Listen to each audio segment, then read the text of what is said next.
వారధి వారాహి వార్తలు విశ్లేషణ కార్యక్రమానికి స్వాగతం. నేటి దినపత్రికల్లో ఏ అంశాలు ఉన్నాయన్న విషయాన్ని తెలుసుకునే ప్రయత్నం చేద్దాం. ఈనాడు దినపత్రికలో ఏ వార్తలు రాశారన్న విషయాన్ని తెలుసుకునే ప్రయత్నం చేద్దాం. ముందుగా ఫీజులు పెంచేసి కోర్సులు తీసేసి అనే హెడ్డింగ్ తో ఒక వార్తను రాశారు. 5 ఏళ్లలో ఏయువిసి వివాదాస్పద నిర్ణయాలు, ఆచార్యులు విద్యార్థులకు తప్పని అవస్థలు అంటూ ఒక వార్తను వీళ్ళు ప్రధానంగా రాశారు. ఆంధ్ర విశ్వవిద్యాలయంలో విసి ప్రసాద్ రెడ్డి గత 5 ఏళ్లలో అనేక వివాదాస్పద నిర్ణయాలు తీసుకున్నారు. కంప్యూటర్ సైన్స్ విభాగానికి చెందిన విసి సిఎస్సి మినహా మిగిలిన విభాగాలను పట్టించుకోలేదని విమర్శలున్నాయి. ప్రవేశాలు తక్కువగా ఉన్నాయనే సాకుతోనే డిమాండ్ ఉన్న దాదాపు 28 పైగా కోర్సులను తొలగించారు. ఫలితంగా ఆయా విభాగాల్లో 15 ఏళ్ల పైగా పనిచేస్తున్న 250 మంది అతిథి అధ్యాపకుల ఉద్యోగులకు స్వస్తి పలికారు, కోల్పోయారు అన్నది ఈ వార్త సారాంశంగా ఒకటి రాసుకొచ్చారనమాట. Andhra university vice chancellor Prasad Reddy నిర్ణయాలతో చాలా ఇబ్బందులు జరిగాయి అన్నది వార్త సారాంశంగా ఈనాడు దినపత్రిక వారు రాశారు.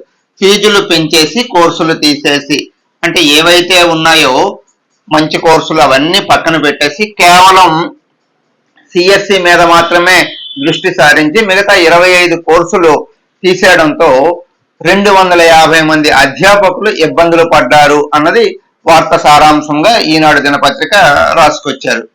చంద్రబాబును సీఎంగా గుర్తించిన ఏయువిసి, ఛాంబర్ లో ఫోటో ఏర్పాటుకు విముఖత అంటూ ఒక వార్తను వీళ్ళు రాశారు. వైకాపా వీర విజయులుగా పేరొందిన ఆంధ్ర విశ్వవిద్యాలయం ఉపకులపతి PVGD Prasad Reddy, registrar James Stephen ఆ పార్టీ ఓటమిని జీర్ణించలేకపోతున్నారనే అభిప్రాయాలను వ్యక్తమవుతున్నాయి.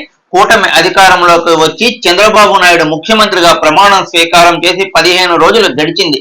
అయినా సీఎం కావడం జీర్ణించుకోలేక మనసొప్పకపోవటం వలన ఇప్పటికీ వీసీ ఛాంబర్ లో చంద్రబాబు చిత్రపటం పెట్టలేదు. సాధారణంగా ప్రభుత్వ కార్యాలయాలు, విద్యా సంస్థలు ముఖ్యమంత్రి చిత్రపటం ఉంచడం ఆనవాయితీగా వస్తుంటుంది అన్నది ఒక వార్తని వీళ్ళు ప్రధానంగా రాశారు. జగన్ సీఎం గా ఉన్న సమయంలో అంటూ ఒక చిత్రమాలికను వీళ్ళు 2 ఫోటోలు వేశారు. గురువారం మీడియా సెల్ విడుదల చేసిన చిత్రమాలిక. అంటే ఈ విషయాన్ని ఎలా బయటపడిందంటే, ఆంధ్ర యూనివర్సిటీ వారు రోజు సాయంత్రం మీడియాకి ప్రెస్ నోట్లు రిలీజ్ చేస్తూ ఫోటోస్ రిలీజ్ చేస్తుంటారు. అందులో భాగంగానే వీరు నిన్న ఒక ఫోటోను కూడా రిలీజ్ చేశారు. రిలీజ్ చేసిన తర్వాత ఆంధ్ర యూనివర్సిటీ వీసీ చేతుల మీదుగా డాక్టరేట్ అందుకున్నవారు, అలా వివిధ దీంట్లో పనిచేసేవారు అధ్యాపకులకి ఇస్తూ ఉంటారు సర్టిఫికెట్స్. అందులో భాగంగా ఈ సర్టిఫికెట్ ఇవ్వడంతో ఈ ఫోటోలో జగన్, మాజీ సీఎం జగన్ ఫోటో కనిపించడంతో ఈ విషయాన్ని పరిశీలించిన ఈనాడు దినపత్రిక వారు చంద్రబాబు సీఎం గా గుర్తించిన ఏయువిసి అంటూ ఒక వార్తని వీళ్ళు ప్రధానంగా రాశారు. ప్రభుత్వాలు మారినప్పుడు ఎవరైతే ముఖ్యమంత్రి స్థానంలో ఉంటారో వాళ్ళు ఫోటో పెట్టుకోవడం ఆనవాయితీగా వస్తుంది, అధికారంగా ఏర్పాట్లు ఉంటాయి. అయితే ఇప్పటికి 15 రోజులు గడిచిన ఆంధ్ర యూనివర్సిటీ వీసీ ప్రసాద్ రెడ్డి మాత్రం వైకాపా వ్యక్తిలాగే పరిగణలో తీసుకుంటున్నారు తప్పితే ఆంధ్ర యూనివర్సిటీ వీసీగా వ్యవహరించట్లేదు అన్నది ఈ వార్త తాలూకా సారాంశంగా ఈనాడు దినపత్రిక రాసుకొచ్చారు. అటు సన్మానాలు, ఇటు ఆందోళనలు. పూర్వ కలెక్టర్ మల్లికార్జునకు వరుస సత్కారాల తీరుపై విమర్శలు అంటూ మరొక వార్త రాశారు. విశాఖ కలెక్టర్ గా దాదాపు 3 ఏళ్లు పనిచేసి బదిలీ అయిన మల్లికార్జునకు వరుసగా జరుగుతున్న సన్మానాల తీరుపై విమర్శలు వెల్లువెత్తుతున్నాయి. మరోవైపు ఆయన హయాంలో జరిగిన పరిణామాలపై పలువురు ఆందోళన కూడా చేస్తున్నారు. దస్పల్లా భూముల్లో సహా మరిన్ని అంశాల్లో వైకాపా నేతలకు అనుకూలంగా నిర్ణయం తీసుకున్నారని, గత ప్రభుత్వ భూములు కాపాడుకుంటూ వచ్చిన ఐఏఎస్ అధికారులకు భిన్నంగా వ్యవహరించారన్న అపవాదం మల్లికార్జున మూటగట్టుకున్నారు అన్నది ఒక వార్తగా వీళ్ళు రాశారు. అంటే 3 ఏళ్ల పాటు విశాఖ జిల్లా కలెక్టర్ గా పనిచేసిన మల్లికార్జున బదిలీపై వెళ్లడంతో కొన్ని సన్మానాలు జరుగుతుంటే కొంతమంది ఆందోళనలో ఉన్నారు అన్న అంశం పైన వీళ్ళు ఒక వార్తని రాసుకొచ్చారు. ఆంధ్రజ్యోతి విశాఖపట్నం ఏ వార్తలు రాశారు అన్న విషయాన్ని తెలుసుకునే ప్రయత్నం చేద్దాం. ముందుగా టోల్ గేట్ పై రగడ, ముదురుతున్న వివాదం, అగనంపూడి వద్ద టోల్ బూతుల ధ్వంసం, పోలీసు అధికారులకు ఫిర్యాదు చేసిన national highway authority project director అంటూ ఒక వార్తని వీళ్ళు రాశారు. నిన్నంతా ఇదైతే టోల్ గేట్ నిర్వహణ గడిచిన కొన్నేళ్లకు వ్యతిరేకం స్థానికులు, గతంలో హైకోర్టుకు వెళ్లిన గాజువాక బార్ అసోసియేషన్ అంటూ ఒక వార్తని వీళ్ళు ప్రధానంగా రాసుకొచ్చారు. నిన్న టోల్ గేటు గాజువాక నియోజకవర్గం అగనంపూడి దగ్గర ఉన్న టోల్ గేటు వద్ద కొంత రభస జరిగింది.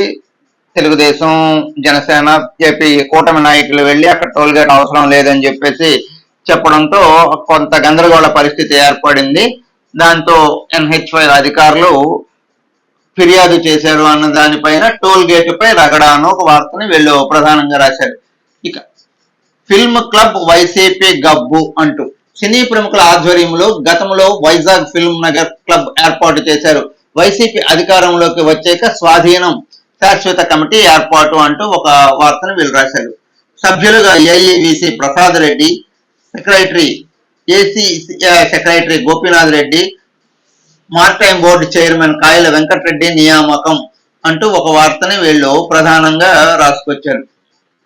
విశాఖపట్నం భీమిలి బీచ్ రోడ్ లో తిమ్మాపురం వద్ద నిర్వహిస్తున్న వైజాగ్ ఫిల్మ్ పవర్ క్లబ్ లో అడ్డగోలు వ్యవహారాలు నడుస్తున్నాయి. ఈ క్లబ్ ను పూర్తిగా సినీ పరిశ్రమకు చెందిన వారి కోసం గతంలో జేహెచ్ రామారావు తదితరులు బృందం ఏర్పాటు చేసింది. అంటే కెఎస్ రామారావు నిర్మాత, ఆయన ఆధ్వర్యంలో ఈ క్లబ్ నిర్వహణ జరిగింది. కానీ ఈ కమిటీలో మాత్రం వైసీపీకి చెందినటువంటి నాయకులు ఉన్నారు. ఇదంతా వైసీపీ కంపు కొట్టించింది అన్న విధంగా ఆర్థిక లోటుపాట్లు అంటూ ఏమేమి ఉన్నాయి అన్ని దానిపైన ఒక వార్తగా వీళ్ళు ప్రధానంగా రాశారు. ఇక మరొక వార్త, మహా నిర్లక్ష్యం అంటూ మరొక వార్తని, అభివృద్ధి పనులపై కొరవడిన జీవీఎంసీ పర్యవేక్షణ అంటూ ఒక వార్తని వీళ్ళు రాశారు. స్థానికుల ఫిర్యాదు మేరకు పత్రికల్లో కథనాలు ప్రచురమైన జీవీఎంసీ కమిషనర్ చర్యలు తీసుకోలేదు అంటూ ఒక వార్తని వీళ్ళు ముస్లిం తాడ్చెట్లపాలెం వద్ద కూలిన ప్రహరీ గోడను ఒకటి వేస్తూ ఒక వార్తని వీళ్ళు రాశారనమాట. అంటే ప్రధానంగా గ్రేటర్ విశాఖ మున్సిపల్ కార్పొరేషన్ నగరంలో ఎక్కడ ఎటువంటి ఇబ్బందులు జరగకుండా నగరాన్ని క్లీన్ గా ఉంచాలి. ఎప్పుడు ఏమైనా సంఘటనలు అంటే గోడలు కూలిపోవడాలు ఇట్లాంటివి జరిగినా చెత్త చెదలకు వెంటనే స్పందించాలి. కానీ వీళ్ళు నిర్లక్ష్యం వహించడం వల్ల ఇంత ఇబ్బంది జరుగుతుంది, అభివృద్ధి పనులపై కొరవడిన జీవీఎంసీ పర్యవేక్షణ అంటూ ఒక వార్తని వీళ్ళు ప్రధానంగా రాసుకొచ్చారు. జీవీఎంసీ సిటీ పోలీస్ కమిషనర్లు బదిలీ అంటూ ఒక వార్తను రాశారు. నేడో రేపో ఉత్తర్వులు జారీ అవుతాయన్న ప్రచారం జరుగుతున్నది. ఇరువురు వైసీపీకి అనుకూలంగా వ్యవహరించారని పలు సందర్భాల్లో టీడీపీ జనసేన కూటమి నేతల ఆరోపణలు. Municipal commissioner Srikanth Varma photo, అలాగే police commissioner Ayyanna Shankar photo వేస్తూ రాశారు. వీళ్ళు గతంలో వైసీపీ ప్రభుత్వానికి అండగా నిలిచారు అని చెప్పేసి రాస్తూ త్వరలో రేపో నేడు వీళ్ళిద్దరికి కూడా బదిలీపై అవకాశం ఉంది అని చెప్పి ఒక వార్తని వీళ్ళు ప్రధానంగా రాశారు. ఇక సింహాచలం దేవస్థానంలో అడ్డగోలు నియామకాలు, అవుట్ సోర్సింగ్ లో 8 మందికి ఉద్యోగాలు, 24 లక్షల కలెక్షన్, అధికారులను పిలిపించి మందలించిన ఎమ్మెల్యే గంట అంటూ ఒక వార్తని ఇక్కడ ప్రధానంగా రాశారు. సింహాచలం దేవస్థానంలో పలువురు అధికారులు దీపం ఉండగానే ఇల్లు చక్కబెట్టుకోవాలన్న రీతిని వ్యవహరిస్తున్నారు. కొత్త ప్రభుత్వం రావడంతో దేవస్థానాలను మార్చే ప్రయత్నాలు జరుగుతున్నాయి అంటూ ఒక వార్తని వీళ్ళు రాశారు. సింహాచలం దేవస్థానంలో అడ్డగోలు నియామకాలు అన్న దానిపైన ఈ మధ్య బాగా ప్రాచుర్యం రావడంతో దాన్ని వీళ్ళు ఒక వార్తగా రాస్తే, దీనిపైన ఆ నియోజకవర్గం భీమిలి నియోజకవర్గం సింహాచలం పరిధిలోకి వస్తుంది, భీమిలి పరిధిలోకి వస్తుంది. కాబట్టి సింహాచలం దేవస్థానం భీమిలి నియోజకవర్గంలో ఉండడంతో స్థానిక ఎమ్మెల్యే గంటా శ్రీనివాసరావు అధికారులను పిలిపించుకొని దీని మీద వివరణలు అడుగుతూ కొంత మందలించినట్లు ఈ వార్త సారాంశంగా వీళ్ళు రాసుకొచ్చారు. ఆంధ్రప్రభ దినపత్రిక నుంచి ఏ వార్తలు వచ్చాయా అన్నది మనం ఒకసారి చూసుకునే ప్రయత్నం చేద్దాం.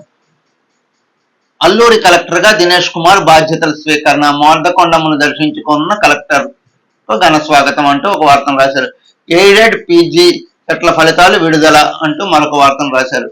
గ్రేటర్ లో అంత ఈజీ కాదు అంటూ ఒక ఫోటో, ఇద్దరు ఎంపీలు, Anakapalli MP, Visakhapatnam MP photo వేస్తూ రాష్ట్ర అధ్యక్షుడు తెలుగుదేశం పార్టీ పల్లా శ్రీనివాసరావు, భీమిలి నియోజకవర్గం ఎమ్మెల్యే గంటా శ్రీనివాసరావు, అలాగే అనకాపల్లి నియోజకవర్గం ఎమ్మెల్యే కొడతాల రామకృష్ణ వీరి ఫోటోలు వేస్తూ రాశారనమాట. కౌన్సిల్ నిర్వహణ కత్తి మీద సాము, ఎక్స్ అఫీషియో సభ్యుల్లో అగ్ర నాయకులు, కీలక నిర్ణయాలు వారి అనుమతి తప్పనిసరి. పార్లమెంటు సమావేశాల్లోనూ ఎంపీలు ఇప్పట్లో కౌన్సిల్ లేనట్లే. స్థాయి సంఘంకు 70కి పైగా ఫైల్స్, వాటిలో అత్యధికంగా ముందస్తు అనుమతులే. ఇప్పటికి ఇష్టారాజ్యంగా నిధుల కేటాయింపు. గత నిర్ణయాలపై కూటమి పునః సమీక్ష. అంటే గతంలో గ్రేటర్ మున్సిపల్ కార్పొరేషన్ పరిధిలో బడ్జెట్ సమావేశాలు కానీ కౌన్సిల్ సమావేశాలు కానీ జరిగినప్పుడు కొన్ని నిర్ణయాలు తీసుకున్నారు. అవన్నీ అడ్డగోలు నిర్ణయాలు. దానికి ఇప్పుడు పునః పరిశీలన చేయాలి అని కూటమి అభ్యర్థులు, కూటమి నేతలు ఉన్నట్టు తెలుస్తుంది అన్నది ఈ వార్త సారాంశంగా రాశారు. ఇక కూటమి ఎమ్మెల్యేలకు సంబంధించినటువంటి వాళ్ళందరూ కలిపి దీని మీద ఒక మెమరాండం అంటే కూటమి అభ్యర్థులు దీనిపైన పునః పరిశీలన చేయనున్నట్లు రాసుకొచ్చారనమాట. ఇక మన్యంలో 3 రాష్ట్రాల మద్యం అంటూ మరొక వార్తను రాశారు. ఇక నేను ఎమ్మెల్యే గారి తాలూకా అంటూ రాశారు. ప్రతి రిజిస్ట్రేషన్ నెంబర్పై ఎమ్మెల్యే తాలూకా పేరు. రవాణా శాఖ చట్టం తూట్లు. నిబంధనలకు విరుద్ధంగా నెంబర్ ప్లేట్లు. నిద్రమత్తులో ట్రాఫిక్ పోలీసులు. ప్రమాదం జరిగితే దొరకని ఆచూకీ. రౌడీలకు నేరగాళ్లకు ఇదే బాట. చోద్యం చూస్తున్న కమిషనరేట్ అధికారులు అంటూ వాహన నెంబర్ ప్లేట్లు లేకుండా ఇష్టారాజ్యంగా తిరుగుతున్నాయి. నేను ఎమ్మెల్యే గారి తాలూకా. ఈ మధ్య పవన్ కళ్యాణ్ రాష్ట్ర ఉప ముఖ్యమంత్రి సందర్భంలో చాలా మంది నేను పిఠాపురం ఎమ్మెల్యే తాలూకా అన్నది చాలా వైరల్ అయింది ఆ వార్త. దానికి సంబంధంగా ఇక ఎక్కడ పడితే అక్కడ కూడా ఇప్పుడు ప్రతి వాహనాల మీద ఏ నియోజకవర్గం అన్ని నియోజకవర్గాల్లో నేను ఎమ్మెల్యే గారి తాలూకా అంటూ వార్త రాసేస్తుండడంతో బైకులకు ఇబ్బంది జరుగుతుంది. పోలీసులు దీన్ని పట్టించుకోవట్లేదు. ట్రాఫిక్ పోలీసులు, కమిషనరేట్ పరిధిలో పనిచేసిన పోలీసులు అంటూ ఒక వార్తని ఆంధ్రప్రభ దినపత్రిక చాలా విపులంగా రాసుకొచ్చింది. సాక్షి దినపత్రికలో ఏ వార్తలు రాశారన్నది చూద్దాం. బరువుని మించి బడి సంచి అంటూ ఒక వార్తను వీళ్ళు రాశారు. బరువుల భారంలో తేడాలు ఇలా, పుస్తకాల నుంచి బరువు ఇలా అంటూ తరగతి 1వ తరగతి నుంచి 2వ తరగతి వరకు ప్రభుత్వ పాఠశాల 1-2, ప్రైవేట్ పాఠశాలలో 6-7 కేజీలు. అంటే పిల్లలు ఎంత బరువు మోస్తున్నారు అంటూ ఒక వార్తను వీళ్ళు ప్రధానంగా రాసుకొచ్చారు. బరువు తగ్గించాల్సిందే అంటూ బాలల హక్కు పరిరక్షణ కమిషన్ సభ్యులు సీతారాం చెప్పగా, ఒత్తిడి చేస్తే కఠిన చర్యలు. విజయభాస్కర్, ఆర్జేడీ, విశాఖపట్నం. ఇటీవల స్కూళ్ళు రీఓపెనింగ్ అయ్యి పుస్తకాలన్నిటితో విద్యార్థులు స్కూళ్ళకు వెళుతుంటారు. అయితే ఆ స్కూళ్ళకి వెళ్లే క్రమంలో ఒక ఫోటో కూడా ఇక్కడ వేశారు. విద్యార్థి మోయలేనంత బరువు మోస్తున్నారు. దీనిపైన విద్యాశాఖ అధికారులు స్పందించాల్సిన అవసరం ఉంది, లేకపోతే పిల్లలకి ప్రమాదం జరిగే అవకాశం ఉంది, నడువు నొప్పి ఇట్లాంటివి అని చెప్పేసి ఒక వార్తను వీళ్ళు ప్రధానంగా రాశారు. ఇక ఇంటి వద్దే పెన్షన్ల పంపిణీ. ఇన్ఛార్జి కలెక్టర్ మయూర్ అశోక్ మరో 2-3 రోజుల్లో 1వ తేదీ రావడంతో ఇంటి వద్దనే పెన్షన్లు ఇస్తాం. గత ప్రభుత్వం మాదిరిగానే ఇంటి వద్దకు వెళ్లే పెన్షన్లు ఇచ్చే కార్యక్రమానికి సిద్ధం అవ్వండి అంటూ అధికారులకు ఆదేశాలు చేయడంతో అదొక వార్తగా వీళ్ళు ఇక్కడ రాశారు. మరికొంతకాలం స్పెషల్ రైళ్లు పొడిగింపు. విశాఖపట్నం నుంచి బయలుదేరే రైళ్లు కానీ మరి ఎక్కడి నుంచి వచ్చే రైళ్లు కానీ అంటే మొదట ఏవైతే స్పెషల్ రైళ్లు వేశారో ఆ రైలు సమయం పూర్తయిపోయింది. అయినప్పటికి కూడా మరికొద్ది రోజులు పొడిగిస్తున్నట్లు ఇక్కడ వీళ్ళు సారాంశంగా రాశారు. ఇది ఈరోజు వార్తలు విశ్లేషణ కార్యక్రమం. రేపు ఇదే కార్యక్రమంలో కలుద్దాం. అంతవరకు సెలవు. నమస్కారం. మీ శివప్రసాద్.